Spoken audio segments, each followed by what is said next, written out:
YouTube के सभी दर्शकों को मेरा नमस्कार। आप सभी को राधे राधे, जय श्री कृष्ण।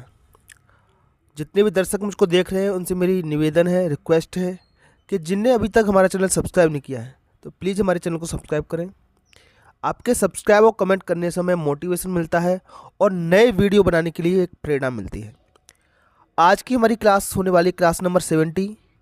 इसमें हम हिंदी सप्ताह 13 का दिवस 2 हल करने वाले हैं। आपकी पाठ्य पुस्तक का ये पाठ 7 चल रहा है जिसका नाम है महान वैज्ञानिक की खोज। तो चलिए बच्चों, अपनी पेन पेंसिल निकाल करके सामने रखिए, अभ्यास पुस्तिका को खोल लीजिए और शुरू कीजिए आज का अभ्यास कार्य। दिवस 2 में एक चित्र दिया गया है, इस समय कौन सी ऋतु चल रही है। तो बेटा आप चित्र को देखिए, ये एक बहन है और भाई को राखी बांध रही है, मतलब राखी का त्यौहार है। और राखी का त्यौहार आप जानते हो बेटा बारिश के समय आता है। कौन सी ऋतु के समय आता है? बारिश। तो आप बता सकते हो ये वर्षा ऋतु चल रही है। इस ऋतु का पेड़ पौधों पर क्या असर पड़ता है? बेटा पेड़ पौधे जल्दी बढ़ते हैं इस ऋतु में, पानी पर्याप्त मात्रा में होता है तो चारों तरफ हरियाली फैल जाती है और पेड़ पौधे जल्दी ग्रो करते हैं, जल्दी बढ़ते हैं पानी की वजह से। आपको गमले में लगे पौधे और ज़मीन में लगे पौधों में क्या अंतर दिखाई देता है? तो आप देखो बेटा, आपकी छत पर गमले रखे होंगे, घर में गमले रखे हुए हैं, बालकनी में रखे हुए हैं और ज़मीन में पौधे लगे हुए हैं, तो उनमें क्या अंतर दिखाई दे रहा है? बेटा गमले के पौधे छोटे छोटे होते हैं। अब ऐसा नहीं होगा कि गमले का पौधा बहुत बड़ा हो जाए जिसमें आप झूला डाल करके झूला झूल लो, ऐसा नहीं हो सकता। उसकी वृद्धि नियमित होती है गमले में। और जनरली हम बेटा पौधों जो गमले में लगाते हैं वो फूल वाले होते हैं, छोटे छोटे होते हैं, बड़े पौधे नहीं उग सकते। लेकिन ज़मीन पर पौधे बहुत बड़े बड़े उगते हैं। क्या आपकी तरह पेड़ पौधों को भी दोस्त साथी की आवश्यकता होती है? बेटा आप कह सकते हो उनको भी आवश्यकता होती है। कैसे? बेटा एक पेड़ के साथ दूसरा पेड़ होता है ना, तो दोनों अच्छा ग्रो करते हैं, है ना। उनका पॉलिनेशन होता है जिसको आप बड़ी कक्षाओं में पढ़ोगे, परागण। खेत में हम बहुत सारी फसल लगाते हैं अपने खेत में, और तो आसपास के खेतों में भी अगर वही फसल होती है तो सभी खेतों में पैदावार अच्छी होती है ना, क्योंकि उनमें परागण आसानी से होता है। और परागण क्या होता है बेटा? एक पौधे से दूसरे पौधे पर, है ना, दूसरे पौधे पर कुछ चीज़ें गिरती हैं, परागण गिरते हैं, जिससे क्या फसल की पैदावार बढ़ती है। चलिए लिखित भाषा विकास में बेटा लिखा हुआ है पठन बोध में दिए गए पठन अंश की अंतिम 5 पंक्तियाँ। तो दिवस 1 पर बेटा डे 1 पर आपको एक पठन बोध दिया गया था।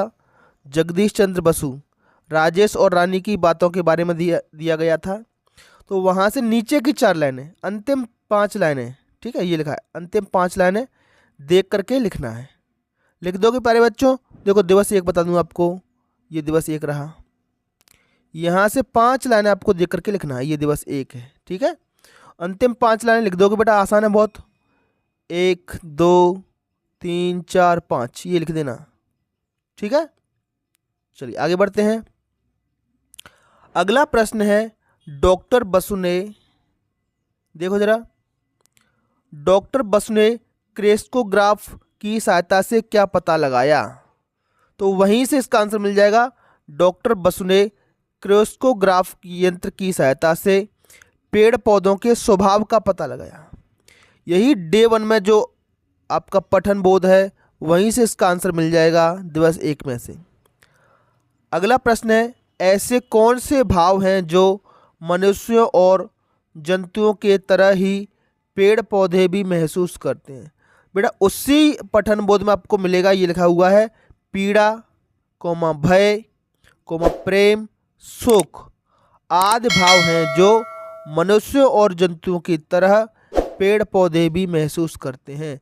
इतना सारा प्रश्न से ही लिखना है आपको, प्रश्न से ही जोड़ना है और ये आपको पठन बोध में मिलेगा। इसके बाद है बेटा शब्द वाक्य पठन लेखन गतिविधियाँ। यहाँ पर बेटा आपको कुछ चीज़ें मैं समझा देता हूँ समय के बारे में। अब समय बेटा 3 प्रकार का होता है। एक तो वो समय जो बीत गया, एक वो समय जो अभी चल रहा है, एक वो समय जो आगे आएगा। जो बीत गया समय है उसको कहते हैं बेटा भूतकाल। क्या कहते हैं? भूतकाल। याद रहेगा। और भूतकाल के जो वाक्य होते हैं उनमें आता है बेटा अंत में था, थी, थे। ये लिखा है जो समय बीत गया। जैसे मैं नहा रहा था, मैं उज्जैन जा रहा था, ऐसे वाक्य भूतकाल बीते हुए। इसके बाद आता है बेटा जो समय चल रहा है उसको कहते हैं बेटा वर्तमान काल। क्या कहते हैं उसको? वर्तमान काल। इसके अंत में आता है बेटा है, हो, हूँ। जैसे मैं अंग्रेजी पढ़ा रहा हूँ, मैं हिंदी पढ़ा रहा हूँ, मैं केले खा रहा हूँ, बच्चे मैच खेल रहे हैं। तो ऐसे वाक्य जो अभी के समय के बारे में बताएं, जिनके अंत में है, हो, हूँ ऐसे शब्द आते हैं, वो वर्तमान काल के कहलाएंगे। और इसके बाद भविष्यकाल, जो समय आने वाला है उसको कहते हैं भविष्यकाल। जैसे मैं कल ग्वालियर जाऊंगा, मैं कल पिक्चर देखूंगा, तो लास्ट में क्या है बेटा? गा।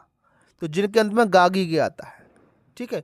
तो अब इसी प्रकार से बेटा आपको वाक्य पहचानने हैं और वाक्य बदल कर के भी आपको लिखने हैं। जैसा कि एक उदाहरण दिया गया है, सरता अपने दादाजी से अंग्रेजी सीखती है। देखो है लिखा है, तो ये वर्तमान काल का वाक्य है, इसको भविष्य काल में बदलना है। तो अटल अपने गुरुजी से संस्कृत भाषा सीखेगा, हो गया। प्रश्न क्रमांक 1 देखिए, नायरा कल फूलों वाले पौधे लगा रही थी। तो ये कौन सा वाक्य है? लगा रही थी वाला मतलब भूतकाल है ये। अब भूतकाल को किस में बदलना है? वर्तमान काल में। है वाला बना दो। तो नायरा आज, कल की जगह क्या हो जाएगा? आज फल वाले पेड़ लगा रही है, लगा रही है लिख देंगे। समझ आ रहा है प्यारे बच्चों? बस ठीक इसी तरीके से अगला उदाहरण देखते हैं। कल भारत और श्रीलंका के बीच मैच खेला गया था। देखो था आया है, तो ये कौन सा वाक्य है बेटा? भूतकाल का वाक्य है। अब इसको किस में बदलना है? भविष्य काल में, मतलब गागी के वाले में बदलना है। तो कल की जगह क्या कर देंगे?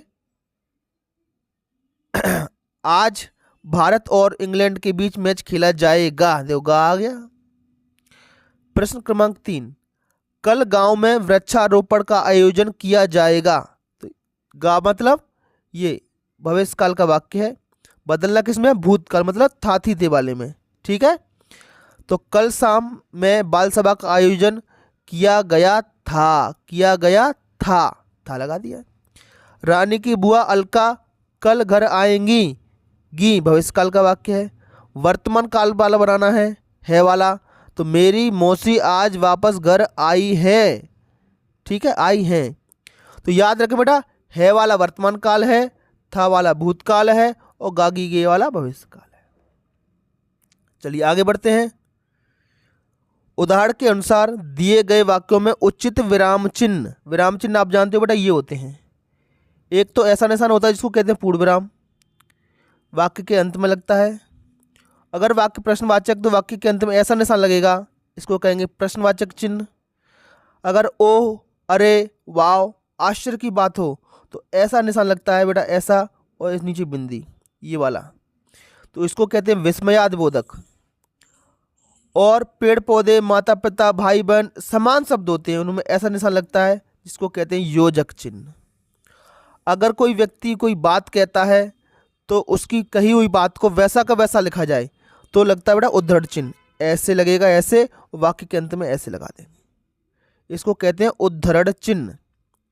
तो देखिए रानी बोली, तो रानी ने क्या बोला है, उसकी बात को वैसा का वैसा ही लिखा गया है। तो यहाँ पर उद्धरण चिन्ह शुरुआत हो रही है और यहाँ पर उद्धरण चिन्ह का अंत हो रहा है। ओह के बाद इन्होंने विस्मयादिबोधक लगा दिया है। तुमने पेड़ की डाली क्यों तोड़ दी, प्रश्नवाचक है तो प्रश्नवाचक चिन्ह लगा दो। ठीक है। तो इसी तरीके से देखते हुए, आपको समझते हुए चिन्हों का प्रयोग करना है, सारे चिन्ह लगाने हैं। तो वाक्य नंबर 1 देखिए, नाना जी ने कहा, कहा के बाद ऐसा निशान लगाएंगे आप, ये लगा दिया। वाह के बाद विस्मयादिबोधक लगाएंगे, तो वाह के बाद ऐसा निशान लगा दो। और वाह से पहले उद्धरण चिन्ह ऐसे प्रारंभ कीजिए, ये लगा हुआ है, ये इधर। ठीक है। वाह तुमने पौधे लगाकर बहुत अच्छा काम किया है के बाद पूर्ण विराम लगाएं और ये उद्धरण चिन्ह बंद कर दें। ठीक है। और वाक्य को लिखना भी है जिस तरीके से मैंने लिखा है, उस तरीके से आपको लिखना है। वाक्य नंबर 2, पेड़ पौधे हमें क्यों नहीं तोड़ने चाहिए। तो पेड़ पौधों के बीच में योजक चिन्ह लगा दो, ये लगा हुआ है। हमें क्यों प्रश्नवाचक वाक्य है तो लास्ट में क्वेश्चन मार्क लगा दो, ये लगा हुआ है। ठीक, चलिए इसी तरीके से आगे बढ़ते हैं वाक्य नंबर 3 की तरफ। वाक्य नंबर 3 में नाटक में प्रीति, नेहा, भारती। तो बेटा इतने सारे नाम एक साथ आ रहे हैं तो इनके बीच में अल्पविराम लगेगा। तो प्रीति के बाद अल्पविराम लगाइए, ये लगा हुआ है। नेहा के बाद अल्पविराम, भारती और सौरभ ने भाग लिया है। यहाँ वाक्य पूरा नहीं हुआ है बेटा, सुनकर गुरुजी खुश हुए। खुश हुए पे वाक्य पूरा हुआ है तो पूर्णविराम लगा दो। वाक्य नंबर 4, अरे, अरे के बाद विस्मयादिबोधक लगाएं ऐसा निशान। अरे तुम इतनी जल्दी तेज कैसे दौड़ सकते हो। ओ के बाद में कैसे, देखो कैसे लगा हुआ वाक्य में, तो प्रश्नवाचक लगा दो। धीरे धीरे दौड़ो, धीरे धीरे के बीच में योजक चिन्ह आएगा ऐसा। गलती ना करें बेटा, समझ समझ करके लिखें और सारी चीज़ें, सारे निशान उनकी उचित जगह पर लगाएं। इसके बाद बेटा एक धारा प्रवाह पठन है, आपको पढ़ना है और प्रश्नों के उत्तर देने हैं। कंप्यूटर देखने में बॉक्स के आकार जैसा उपकरण है। कंप्यूटर कैसा होता है बेटा, बॉक्स के आकार का। तो हमने ये कंप्यूटर बना दिया ऐसे, इसको यहाँ समझ लीजिए। जिसमें टेलीविजन जैसी एक स्क्रीन होती है जिसे मॉनिटर कहते हैं बेटा, इसी को हम कहते हैं मॉनिटर। टीवी जैसा होता है इसको क्या कहते हैं बेटा, मॉनिटर। क्लास का मॉनिटर नहीं है, ये स्क्रीन है टीवी जैसी। इसके साथ ही एक टाइपराइटर जैसा यंत्र होता है जिससे हम सूचनाओं को कंप्यूटर में प्रविष्ट कराते हैं। इस यंत्र को कीबोर्ड कहते हैं।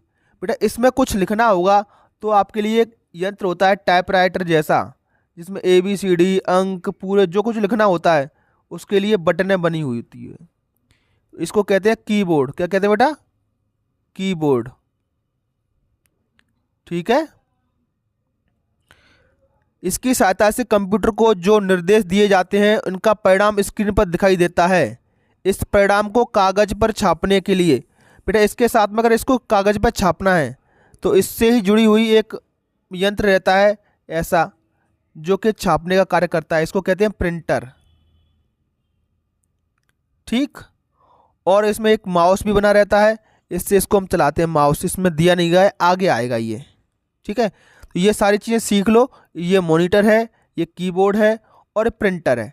कोई भी चीज़ प्रिंट करनी है, कागज़ पे छाप करके लिखना है, अपन को लेना है तो प्रिंटर लगेगा। प्रश्न क्रमांक 1, कीबोर्ड किसे कहते हैं। तो आप बता दो कि कंप्यूटर के मॉनिटर में कुछ भी सूचना डालनी है, कंप्यूटर में कुछ भी सूचना देनी है तो उसके लिए एक टाइपराइटर जैसी मशीन रहती है कीबोर्ड। कंप्यूटर में कौन कौन से उपकरण होते हैं तो इनके नाम लिख दो बेटा, मॉनिटर, कीबोर्ड, प्रिंटर। ठीक है, चलिए स्वतंत्र लेखन है बेटा, अपनी बात को आगे जोड़िए। अगर मैं शाला का पर्यावरण मंत्री होता तो अपनी शाला में पेड़ पौधे लगवाता, उनकी सुरक्षा की व्यवस्था करवाता, शाला में साफ सफाई भी करवाता। इसके बाद इस सूचना को देखिए, इस विज्ञापन को देखिए अच्छे से और फिर इनके नीचे कुछ प्रश्न दिए गए, उनके जवाब आपको देने हैं। तो लोटपोट हेलमेट सेंटर, ये दुकान का नाम क्या है बेटा, लोटपोट हेलमेट सेंटर।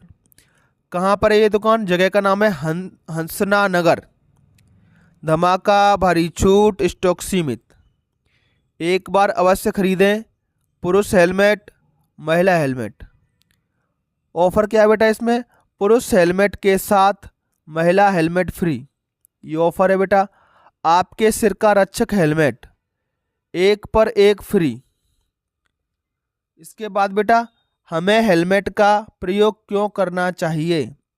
तो बेटा ये हमारे सिर की रक्षा करता है, इसलिए हमें हेलमेट का प्रयोग करना चाहिए। अगला प्रश्न है, ऑफर क्या है इस वाक्य में, इस विज्ञापन में दुकान पर क्या ऑफर चल रहा है, दुकान का नाम भी लिखिए। तो ऑफर है बेटा पुरुष हेलमेट के साथ महिला हेलमेट फ्री। दुकान का नाम क्या है बेटा, लोटपोट हेलमेट सेंटर। ठीक है, तो चलिए प्यारे बच्चों, आज की क्लास को यहीं ख़त्म करते हैं। ये था आपका सप्ताह 13 का दिवस 2। आपको हमारा वीडियो कैसा लगा आप हमारी वीडियो मध्य प्रदेश के किस जिले या तहसील से देख रहे हो हमें कमेंट बॉक्स में जरूर बताएं। तो चलिए फिर मिलेंगे अगली क्लास में, तब तक के लिए आपका दिन शुभ हो। Have a nice day and thank you.